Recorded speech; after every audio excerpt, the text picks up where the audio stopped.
હક્કી આવાજ ન્યૂઝમાં આપનું સ્વાગત છે। હું છું શહાના સેઠવાલા। વડોદરા શહેરના વાડી મોગલવાડામાં 2 દિવસમાં બીજી ચોરીનો બનાવ। 150 મીટરની અંદર બીજા દિવસે ઘરમાં ચોરી થતા વિસ્તારમાં ડરનો માહોલ જોવા મળ્યો હતો। વડોદરા શહેરના વાડી મોગલવાડા રેમ્બો ક્રેકર્સની બાજુમાં ગત મોડી રાત્રે તસ્કરો ત્રાટક્યા હતા અને ઘરના દરવાજાનું નકુચું કાપી ઘરની અંદર જઈ તિજોરીમાં મૂકેલા સોના ચાંદીના દાગીના અને રોકડ રકમ મળી કુલ અંદાજે 3 લાખ રૂપિયાની ચોરી થઈ હોવાની વિગત બહાર આવતા વિસ્તારના રહીશોમાં ભયનો માહોલ જોવા મળ્યો હતો।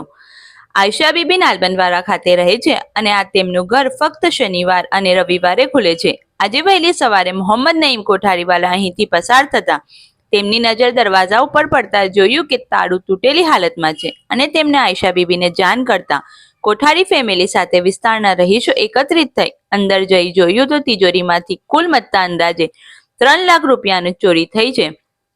ત્યારે વાડી પોલીસને જાણ કરાતા ઘટના સ્થળે પોલીસ દોડી આવી હતી અને વધુ તપાસ હાથ ધરવામાં આવી હતી।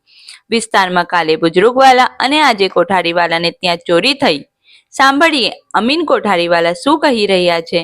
રિપોર્ટ સરફરાઝ મંસૂરી।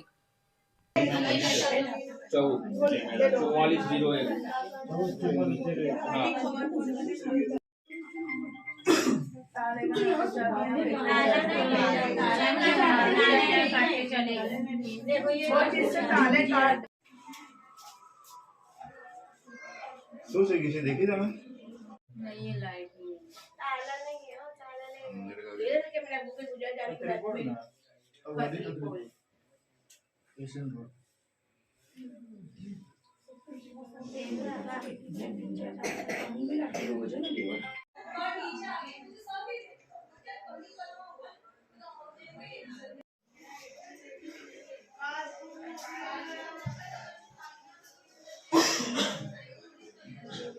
आयशा बीबी मोहम्मद अबीब रंगवाला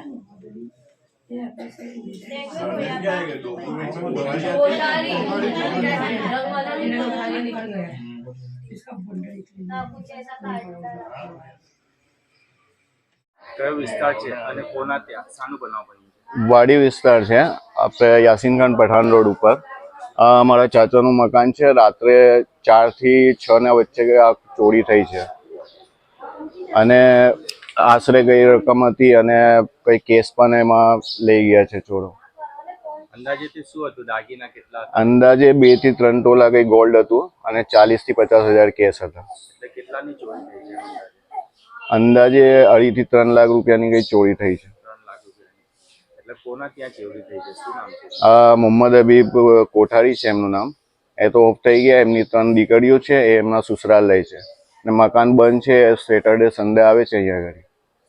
કેટલા દિવસથી મકાન બંધ છે? મકાન તો વીકમાં એક જ વાર ખુલે છે। સેટરડે અને સન્ડે 2 દિવસ જ આવે છે લોકો, બાકી અહીંયા આગળ રહેતા નથી। કેવી રીતે ખબર પડી ગઈ ચોરી થઈ? સવારે મારો ભાઈ સ્કૂલ છોડવા માટે ગયો છોકરાને, તો એમને જોયું કે લોક તૂટેલું છે। પછી એમને ફોન કરીને જાણ કરી કે તમારે ત્યાંનું લોક તૂટેલું છે। એટલે પછી ઘરેથી મારા ચચ્ચી ને બધા ફેમિલી આવીને જોયું ને પછી પોલીસને કોન્ટેક્ટ કર્યું। પોલીસ આવીને અત્યારે જાંચ ચાલે છે, એ જોઈ રહ્યા છે કે શું છે ને શું નથી। આ વિસ્તારમાં આ બીજી ચોરી છે।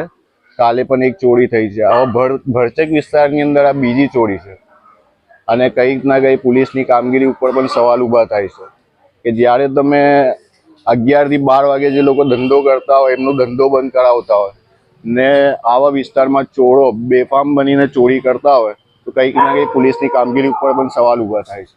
એટલે આ લોકો ક્યાં રોકાયા હતા? ક્યાં રહે છે? કોણ આ લોકો ક્યાં હતા ચોરી થઈ ત્યારે? ચોરી થઈ હતી એ તો એમના ઘરે જ રહે છે। ક્યાં હતા? એમનું ઘર નાલબનવાડામાં છે, મુફીદ કિતાબઘરની પાસે। આ સવારે કેટલા વાગે ખબર પડી? સવારે આશરે 4 થી 6 ના વચ્ચેનું કામ છે। એટલે આ નકુચો કાપીને અંદર તિજોરીમાં નકુચો કાપીને બધું તિજોરીમાં અંદર જે હતું એ બધું ખોલીને એ લોકો કુરાન શરીફની પેટીઓ અને કઈ પણ વસ્તુ છોડી નથી। અંદરથી બહાર જેટલી પણ તિજોરીઓ હતી બધી તોડીને એ લોકો જે પણ હતું કેશ હતું કે રકમ હતી એ બધું લઈ ગયા। આશરે હા, શું નામ છે આપણું? મારું નામ મોહમ્મદ અમીન મોહમ્મદ ઉસ્માન કોઠારી।